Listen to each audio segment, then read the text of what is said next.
Oh boy, YouTube. I guess I have some explaining to do with the go-kart and why it has not really been seen or really mentioned on the channel. So basically, I built this now. I think I built it back in April-ish time. And I pretty much, it was like just a dead stop of videos, and I'm sorry about that. I lose track of time, as you can tell. We got projects, we got toys everywhere. We got a lot of my toys already done. Now this one is done too, but I was waiting on one thing that was just too cheap to buy, honestly. So it runs perfect, right? So it's electric start. Here we go. So I try it up. Been sitting a little bit, but not too bad.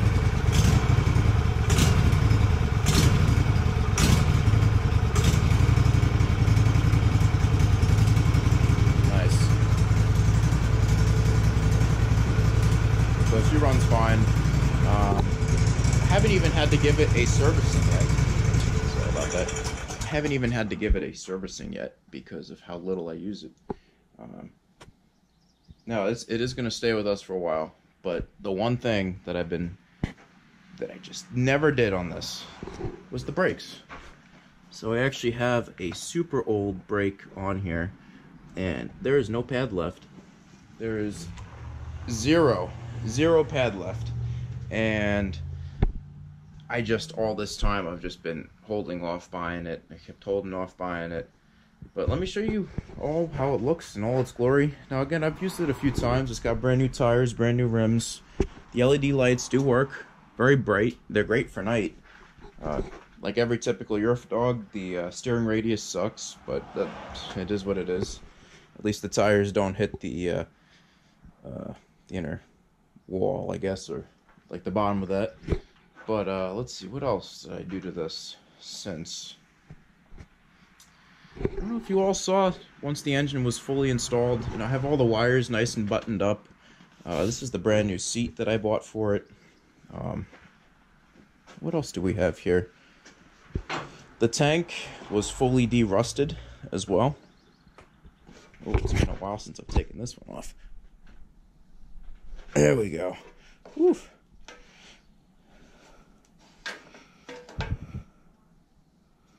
Gosh, it has definitely been a minute since I've taken that off. But yeah, no, there's no rust in that. Tighten it back up. Put that, I guess, like right there. I don't know. Put it right next to the exhaust. Now, I did have a problem for a while with the clutch setup. I tried to have it exactly the way they showed it online, with both of these the opposite way. That was a no-go. I went through about 3 or 4 belts before it just kept slipping.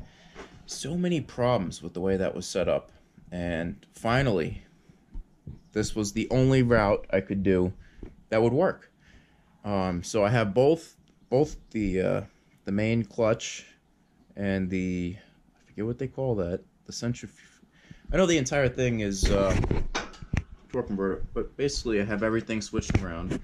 The chain is perfectly aligned now. The chain is tight as well. What else with this?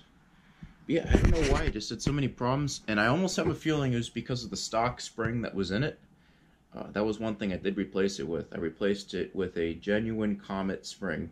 Let me see if I actually still have it. Let's go to the other side here. I might still have the old spring to show you all. Turn on these lights. Let's see. Here we go. Old spring right here. Now, it doesn't even look like it has much use, right? I don't know if there's a difference in the tension. I don't know the difference between an actual genuine Comet spring and just a regular spring. But once I changed that out and then switched the both clutches around, it ran perfect. So I'm not gonna really question it. But what else did I do to this thing? So the entire charging system I planned out and made myself, well, with the parts that it came with, right? And I mounted everything the way it should be. I rewired a lot of it in order to have the electric start all the way up front. And what else did I do to this? You can kind of see like the setup. So you got the charging system comes back to the solenoid straight to the battery. You know, that's nothing super crazy.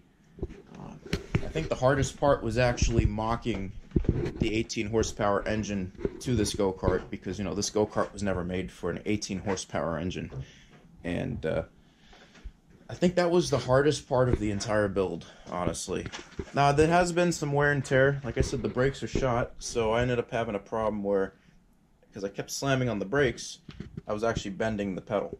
So that's just one thing I'm going to have to fix once I get the new brake pad in, so that it actually brakes again. It's nice to have brakes. That's part of the reason why, like I said, it's been sitting here so long. But it still starts right up, as you saw. But I always keep the fuel off over here and also up here, because as you all might know, this is one of the engines that has the, let's see if you can hear the click, has the electronic little solenoid inside the carb that tells it when it should be releasing fuel to it. Other than that, let's think, because I know I did more. Oh, brand new chain.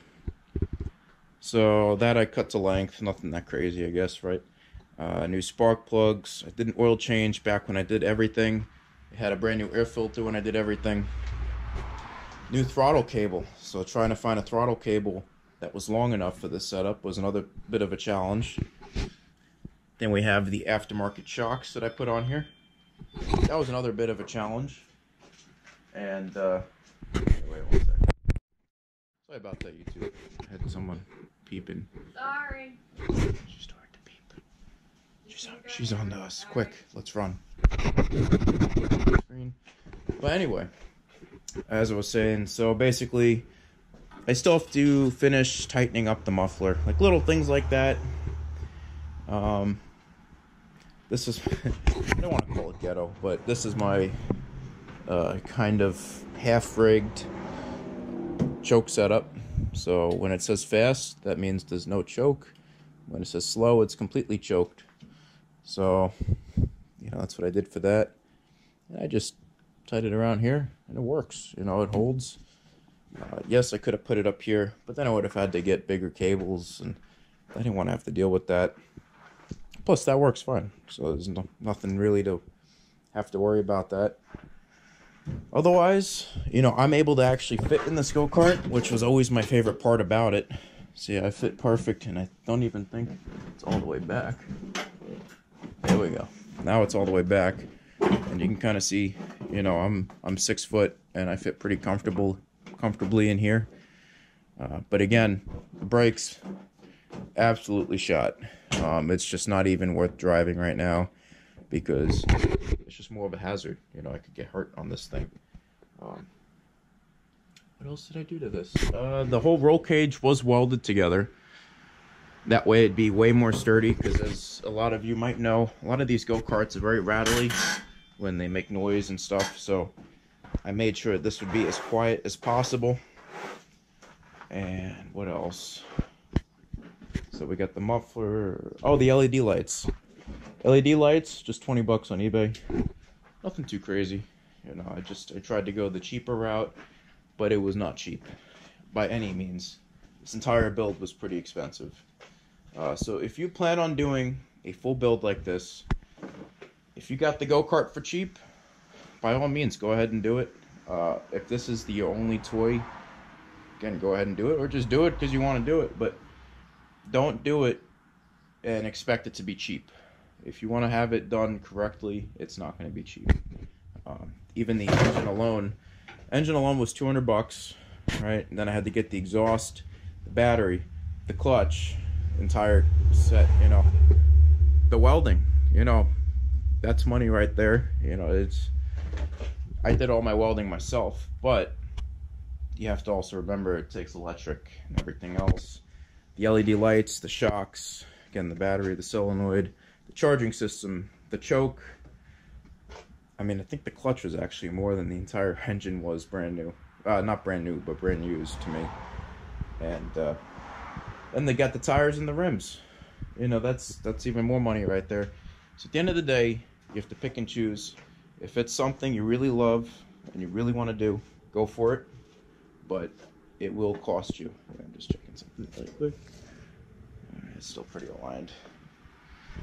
I don't know why this mini quad was so hard to align the chain a few nights ago. I had to actually have a ratchet strap on the back to truly align it best I could. I also think that the rear axle's a little bent. But anyway, that's pretty much it for this, YouTube. I don't want to hold you up for any longer than I already have. If you have any questions on the build, I got most of my stuff from Go Power Sports and BMI Carts, and then some stuff I just got like the off-brand, whatever Chinese name they had, and I was happy with it, and everything seems to still be working fine. So fingers crossed. Let's see where it goes. Maybe we'll bring it back into the channel a lot more. Seems like some of those videos are starting to get a little hype, so maybe we'll bring those back. Stay tuned though. That's all I got for now. Diesel Dan Peters signing out for now.